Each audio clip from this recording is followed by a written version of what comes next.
70 chefs d'entreprise privés et experts des projets emploi jeunes et développement des compétences PGDEC, désormais tournés vers l'opérationnel. Ils font le point sur l'état d'avancement de la plateforme des branches professionnelles afin de mieux identifier les compétences en fonction des métiers sollicités par les jeunes. Faire en sorte que l'État, les partenaires au développement nous accompagnent dans les questions, même l'expression des besoins, parce que quand vous devez faire le portrait secteur, quand vous devez faire les répertoires des métiers, on a parlé de la plateforme qui nécessite de gros moyens. La phase 3 du projet PGDEC est en marche avec un objectif de plus de 100 000 jeunes bénéficiaires d'ici 2026.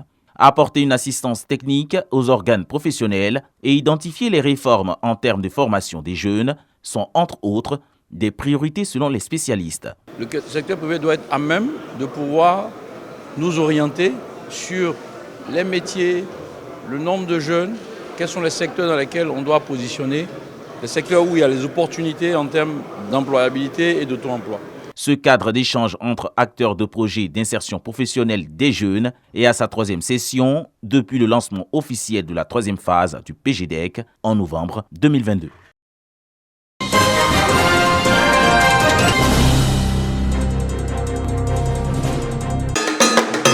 Depuis octobre 2021, un décret confère aux artistes de Côte d'Ivoire un statut légal, une réponse de l'État à leurs préoccupations.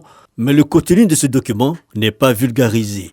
Après Korogo, Yamoussoukro et Yopougon, la commune du Plateau accueille le dernier atelier de la tournée de sensibilisation des artistes sur les avantages de cette réforme qui induit entre autres la carte professionnelle et l'instauration d'un salaire minimum selon la spécificité artistique. On ne reconnaît pas la valeur ou du moins le fait que l'artiste est un travailleur comme tout le monde. Et il y a la sécurité qu'on n'avait pas avant, la sécurité la sécurité sociale qu'on n'avait pas avant. Avec le décret, tout cela peut être possible parce que vous êtes un travailleur, vous pouvez avoir une retraite. Ce décret qui nous permet d'exister de façon juridique. Il y a au moins 42 ans que ça est sur la table et nous ne pouvions que dire merci au gouvernement et au chef de l'État d'avoir fait du statut de l'artiste aujourd'hui une réalité.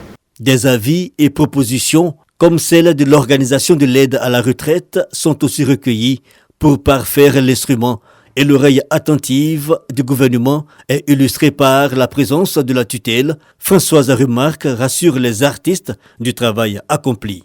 Il existe aujourd'hui des métiers qu'il faut aujourd'hui identifier et sur lesquels il faut avoir une formation adaptée pour des personnes avec emploi ou sans emploi, de pouvoir avoir accès à des formations courtes, structurantes pour accompagner cette ambition de faire de la Côte d'Ivoire le hub des industries culturelles et créatives. Un atelier mis à profit pour explorer aussi d'autres horizons.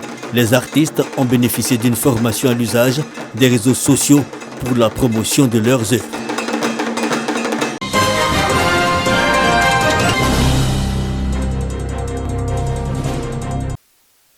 Entre images et objets, la recherche de l'artiste plasticien ivoirien Ange Frédéric Kofi construit une géographie intime et pratique qui vise à mettre en évidence ses acquis lors de ses voyages. À travers le vernissage baptisé La Sérénade des formes, l'artiste met en valeur les richesses de l'Afrique, notamment celles de la Côte d'Ivoire. Pour sa première exposition personnelle à Abidjan, qui se tiendra sur 2 mois, le plasticien fait montre de son savoir-faire. Je suis extrêmement content, impatient, excité de pouvoir montrer mon travail. Le travail qui est montré là, comme vous pouvez le voir, est sous forme de constellations éclatées, comme des notes de musique sur une partition et permet à tout le monde de pouvoir lire et écrire et jouer sa propre musique. Les amoureux d'œuvres artistiques qui ont pris part à cette exposition ont été plus que séduits par le travail de l'artiste. Ange Frédéric Kofi fait partie de cette jeune garde de photographes que je trouve très intéressant, très pertinent. Donc on était très heureux de pouvoir le montrer ici ce soir.